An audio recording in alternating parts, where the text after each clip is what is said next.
Baik, Assalamualaikum warahmatullahi wabarakatuh. Selamat pagi anak-anak. Jumpa kembali bersama Bapak di materi pembelajaran prakarya kelas 7 sampai Gunung Jati, Tangerang. Baik anak-anak, sebelum kita mulai PJJ hari ini, mari kita berdoa dalam hati dengan membaca surat Al-Fatihah. Doa dimulai. Bismillahirrahmanirrahim. Warahmatullahi wabarakatuh. Baik anak-anak, untuk kesempatan kali ini kita akan bahas materi buku prakaryanya, yaitu bab 4. Kita sudah beralih ke bab 4 untuk materi tentang teknologi konstruksi. Baik, anak-anak jangan lupa untuk nanti absen di Google Classroom-nya, dan video ini nanti akan Bapak share di Google Classroom. Baik, silakan anak-anak untuk sambil menonton atau menyimak video ini, kalian siapkan buku prakaryanya halaman 45. Karena materi yang akan Bapak sampaikan diambil dari halaman tersebut. Ya, sudah disiapkan anak-anak? Oke, kalau sudah, baik. Bapak akan share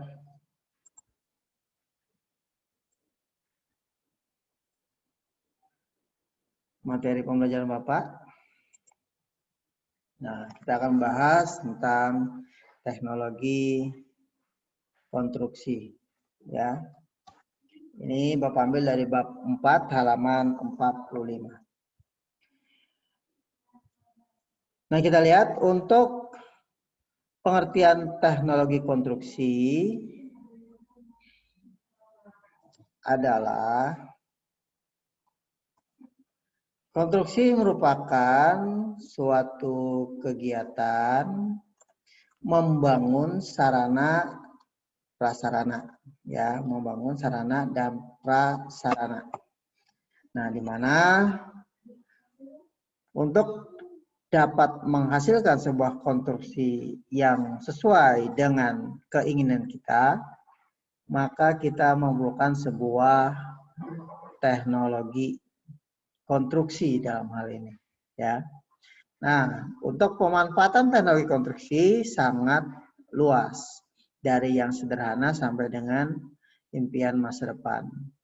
Jadi teknologi konstruksi itu bisa kita buat secara sederhana ataupun angan-angan kita masa depan yang mungkin ini tidak bisa kita buat sekarang, mungkin masa depan akan bisa dengan teknologi yang ada.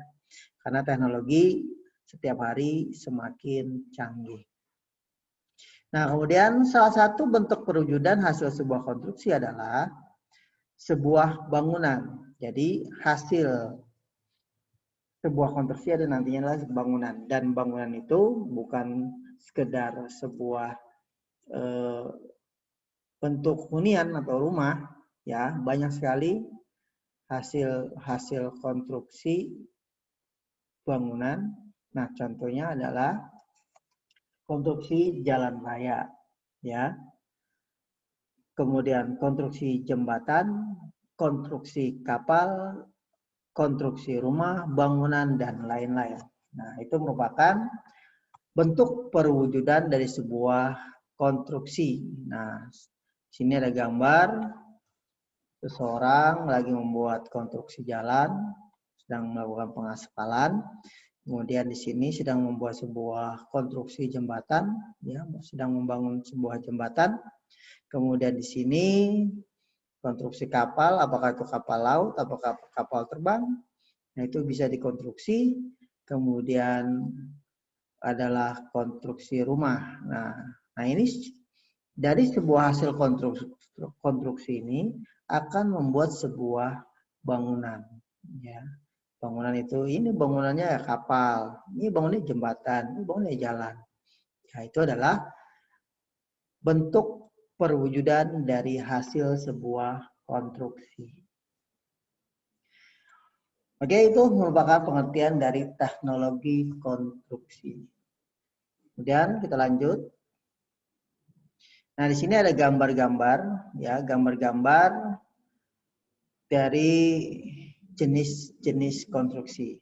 Nah, kita lihat berdasarkan jenis konstruksi yang dibangun, industri konstruksi dapat dibagi menjadi 4 kategori sebagai berikut. Nah, industri konstruksi berarti perusahaan-perusahaan yang membuat sebuah konstruksi. Nah, dibagi 4 kategori. Yang pertama konstruksi perumahan, ya. Berarti nanti perusahaan itu akan membentuk atau membuat sebuah konstruksi, bentuknya adalah sebuah rumah, ya. Dan biasanya ini industri ini berada di properti perumahan, ya. Ini gambarnya yang Bapak tandai. Nah, kemudian selanjutnya konstruksi gedung berarti perusahaan atau industri yang membuat sebuah gedung. Nah, ini gambarnya. Jadi orang sedang memantau proses pembuatan kaki-kaki pada gedung. Nah, ini sedang dikonstruksi sehingga nantinya akan terbentuk sebuah gedung yang mewah, yang sesuai dengan keinginan. Kemudian selanjutnya konstruksi industri. Nah, yang ini. Konstruksi industri sini adalah berarti sebuah industri atau perusahaan yang membuat sebuah pabrik, ya. Sebuah kawasan industri. Nah, di sini gambarnya jadi ada sebuah kawasan yang dibuat atau dibentuk, dikonstruksi menjadi sebuah pabrik. Nah, kemudian selanjutnya adalah konstruksi berat atau jalan raya.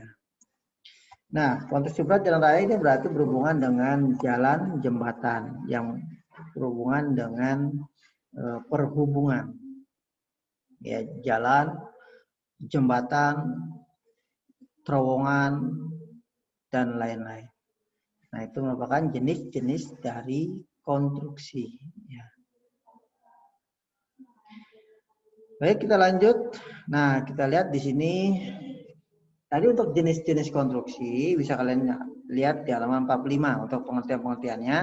Nanti bisa kalian lihat di buku prakarya dan bisa kalian beri garis bawah bagi tulisan-tulisan yang dianggap penting, ya.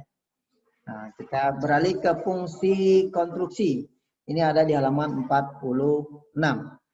Jika kalian lihat di bukunya. Nah, fungsi pembuatan konstruksi adalah agar setiap konstruksi yang kita buat itu kuat, awet, tidak mudah rusak, sehat untuk ditempati, dan aman terhadap konstruksi di sekelilingnya. Nah, selain itu pembiayaan yang kita lakukan diusahakan relatif rendah tanpa mengurangi dari kekuatan dari konstruksi tersebut, ya. Nah, kita lihat fungsi suatu konstruksi dapat dikelompokkan menjadi 5 fungsi. Ya, jadi bentuk perwujudan konstruksi yang dihasilkan itu bisa kita kelompokkan, ya, menjadi 5 fungsi. Apa aja? Yang pertama adalah fungsi yang pertama adalah fungsi hunian. Berarti dari sebuah konstruksi itu yang kita buat, hasilnya perwujudannya menjadi sebuah tempat tinggal atau hunian, ya. Apakah itu berbentuk sebuah rumah, gedung, kemudian apartemen, hotel, dan lain-lain. Jadi fungsi gedung tersebut atau hasil konstruksi tersebut adalah untuk ditempati, di tempat untuk keluarga dan lain-lain, untuk tempat tinggal. Yang kedua adalah fungsi keagamaan. Berarti untuk fungsi keagamaan ini konstruksi yang dihasilkan, perwujudannya, ini digunakan untuk sarana ibadah. Ya, sarana ibadah biasanya ini untuk tempat-tempat ibadah agama-agama. Ya, contohnya apa? Contohnya masjid untuk agama Islam, kemudian gereja untuk agama Kristen dan lain-lain. Ya, itu bangunan-bangunan tersebut memiliki fungsi keagamaan. Kemudian yang kedua, fungsi usaha, berarti konstruksi yang nanti dihasilkan perwujudannya berupa sebuah bangunan yang digunakan untuk usaha. Ya, contohnya apa? Pertokoan, kemudian mall, super mall, kemudian warung-warung dan lain-lain. Ya, itu semua konstruksi yang dibuat fungsinya untuk sarana usaha. Kemudian fungsi sosial dan budaya.